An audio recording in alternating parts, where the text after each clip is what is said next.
These are the 5 best Hallmark movies of all time. And we're starting off with a movie where a teacher single-handedly decides to turn things around in a dreadful school. Directed by Jeff Bleckner and starring Emily Van Camp as Stacey Bess, Treat Williams as Dr. Warren, and Steve Talley as Greg Bess, Beyond the Blackboard is based on the memoir by Stacey Bess titled Nobody Don't Love Nobody.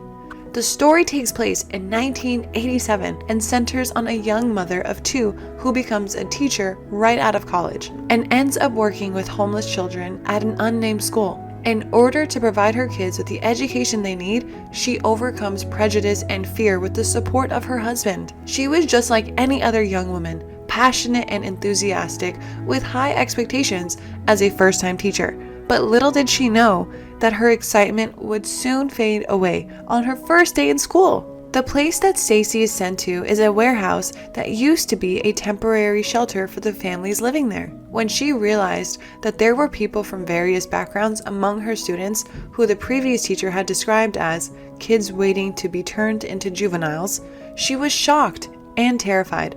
Moreover, the school is entirely informal. It lacks a principal, a counselor, with no appropriate tables or textbooks. Stacey did not want to give up because that would mean giving up her own dream. In an interview, the real Stacey Bess shared that she was uncomfortable sharing her story with the public, but then she realized something that changed her mind. She said, "If it can be used as a tool to teach people how important we are to each other, then I'm okay with it." While Stacey's story truly touched our hearts, this next movie, based on a novel, is evidence that love stands true through all ages and time. Starring Betty White as Caroline Thomas, Megan Faye as young Caroline Thomas, Jennifer Love Hewitt as Susan Allison, Billy Magnuson as Lieutenant Neil Thomas, and Sean Ferris as Luca Thomas, The Lost Valentine is based on the novel by James Michael Pratt of the same name. Susan, a TV journalist, is working on a profile of Caroline Thomas, whose husband, Lieutenant Neil Thomas, was declared MIA 60 years ago during World War II. Lucas, Caroline's grandson, overhears Susan refer to the possible story as fluff, rather than the very emotional tale that it is, and since she immediately disagrees with him, since she herself questions whether true love even exists. After expressing her regrets, she begins the interview and begins to interact with both Caroline and Lucas. As she grows closer to Lucas, she begins to question her relationship with her fiancé, Andrew, a photographer who's always away. Every year on Valentine's Day, Caroline visits the railway station, where she said goodbye to her husband on their first wedding anniversary in 1944.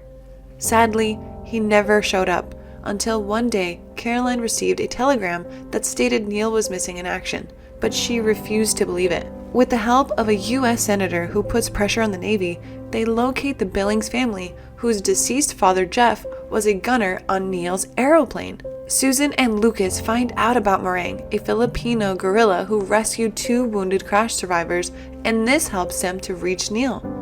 In the movie, we see Caroline's wish come true, but guess what? So did Betty White's.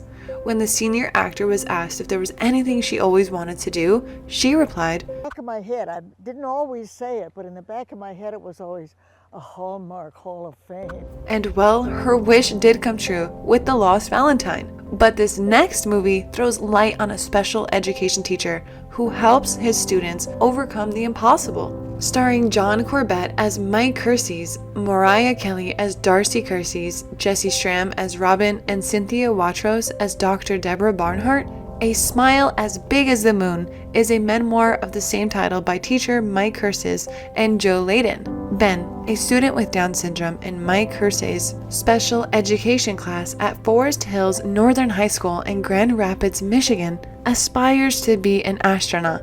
Together with Robin McKinney, another special education teacher at the school, Mike Kersey, who is the football coach, attempts to fulfill a seemingly impossible goal by taking a group of special needs kids to NASA's space camp. At the U.S. Space and Rocket Center in Huntsville, Alabama, there's a competitive educational program called Space Camp. Mike determines that his students, especially Ben, would benefit greatly from enrolling in the science program.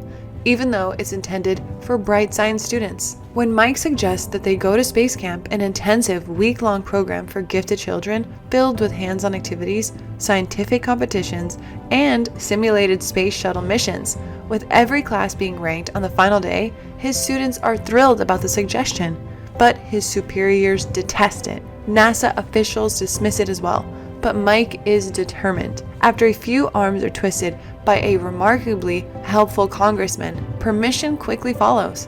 When dozens of grant applications are turned down, raising $50,000 for expenditures seems impossible. Over $50,000 that he couldn't get from the school funds, so he had to privately raise that. A wealthy businessman finally pulls forth his checkbook. The true challenges start as soon as permission was granted to travel to space camp. Prior to the class being prepared to face the world and for all these star students to shine brightly, 9 months of intense teaching, learning, and training are required. Mike hopes that his children's performance won't fall short from the gifted classes, and that the pressure won't cause anyone to act in a way that would bring shame to the group. What follows is a triumph that each of us can carry home. John Corbett spoke about working alongside kids with special needs and how they bonded throughout the movie. He said, I think they kind of do look at me as their leader. Even though I'm Coach Mike in the movie, I'm still Big John. While this movie raises your faith in hope and dreams, this next movie, based on a true story, is about two strangers who share the purest form of connection with each other. Directed by Gary Yates, starring Amy Teagarden as Heather Kruger, Brett Dalton as Chris Dempsey, Lolita Davidach as Judy Dempsey, and Cassandra Potenza as Ashley Kruger. Once Upon a Christmas Miracle is about Heather, a nursing student who receives a serious medical diagnosis right before the holidays. She immediately starts an urgent search for a donor for the liver transplant with her family. While waiting for a miracle, Heather tries to enjoy her family's annual holiday rituals with her sister Ashley, her mother Kathy, and her father Bill, despite the overwhelming odds against fighting a match. Chris, a former Marine who works with Heather's cousin at a holiday shop, learns of Heather's story. Chris does not know Heather, but feels compelled to find out if he's a donor match. He discusses his choice with his mother Judy, who is concerned about her son but also proud of his noble motives. When Heather and Chris meet for lunch, they realize that they already had met previously in the past.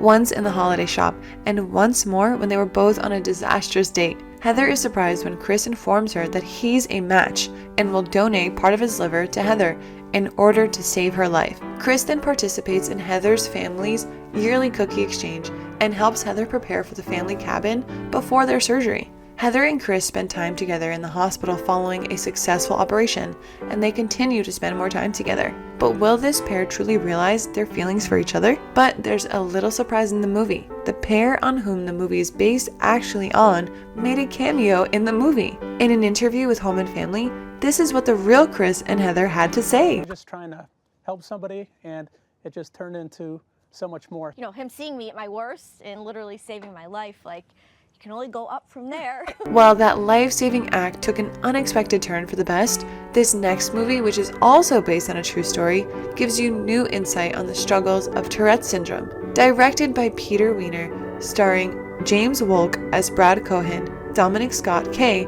as young Brad Cohen, Treat Williams as Norman Cohen, Sarah Dew as Nancy Keene. Front of the Class is inspired by a true story, and it is also based on the 2005 book Front of the Class, How Tourette's Syndrome Made Me the Teacher I Never Had by Brad Cohen. When Brad was growing up, his father, teachers, and others misinterpreted his sudden jerky movements and involuntary noises as attempts to gain their attention. Ellen goes to a doctor in an effort to learn what is wrong with her son.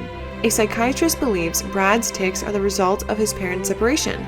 One lady even suggested an exorcism. Ellen starts doing her own research and finds a medical book that mentions Tourette's syndrome. The psychiatrist sees this and agrees with the diagnosis, stating no treatment exists. Brad hated school until the principal of the school recognized and acknowledged Brad's acting up is actually Tourette's.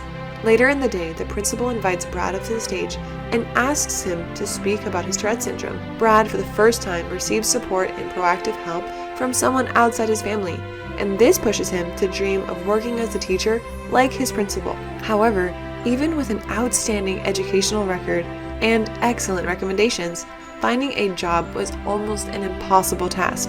Brad was rejected in 24 straight interviews, and after 25, he was finally accepted. And since you've been with us all this while, we're sure you've accepted us as your favorite channel.